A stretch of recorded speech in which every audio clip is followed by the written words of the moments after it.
Hi everybody, it's Stephen from Brandigo. Welcome back to Shanghai for our latest video in how to help you make your China marketing and communications more effective. Last time out, we looked at a CMO's guide to making your PR and media more impactful here in China. What we're going to look at this time is a little bit of an extension to that, and we're going to talk about crisis communications. Anybody who's spent any amount of time working in PR, marketing, communications will have experienced some form of crisis management, I'm pretty sure. My first experience started when I was fresh out of university, working for a client, and I spent 4 hours locked in a back office behind the client's boardroom with the entire production team and presenter from BBC's Watchdog, who our British viewers will recognise. The client spent hours and hours arguing about who was going to face the cameras, and needless to say, that didn't end well. So let's focus more on crisis management in China. And one of the things that I will say first is the 5 principles to effective crisis management are very much the same here as they are anywhere else in the world. You have to, first of all, find out all the facts. You have to be transparent. You have to move quickly. And if you need to buy yourself time, have a well-crafted holding statement to do that. You have to show concern, and when necessary, show contrition. And you have to be seen to take action. That is the same.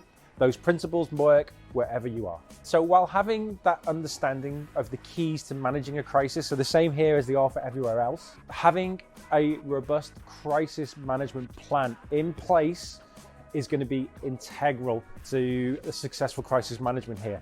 And that is where you're going to see some of the maybe subtle differences and some bigger differences between what happens here and what happens to the rest of the world. So let's talk a little bit about how you can develop an effective crisis comms plan for China. Step 1. Set up the response team. Who is in the room and why, and what is the best way to contact them?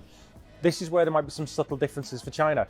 People use their mobile phone differently. They use their channels of contact and interaction a little bit differently. So find out what their preferences are and the best way to get in touch with the people that you need to get in touch with at all times of the day, 7 days a week. Step 2 is to identify who in your local team should be the spokespeople and train them accordingly. We see lots of international organizations who are relying on having a spokesperson based in their home country. It's not going to work. Time differences come into play when the media wants somebody to do an interview, and obviously the language ability too. Chinese press are going to look for a native Chinese speaker to be able to present your statement in Chinese. Step 3 is to develop the process. Build a decision tree. Who has the power to sign off on certain things?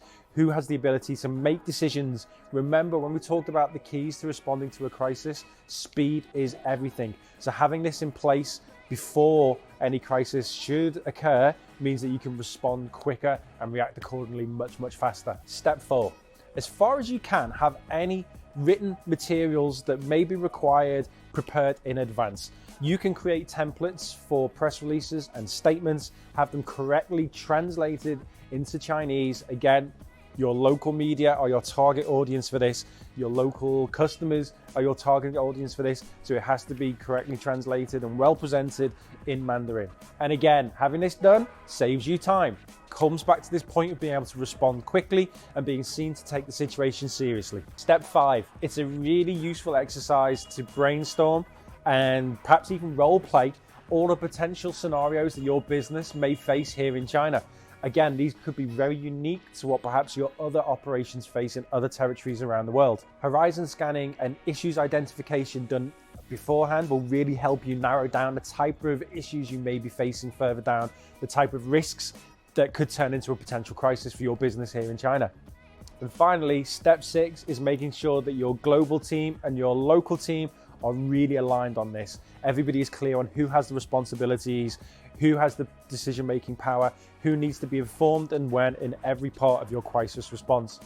Don't forget, it has to be translated into Chinese so that it's understandable and actionable by your local team.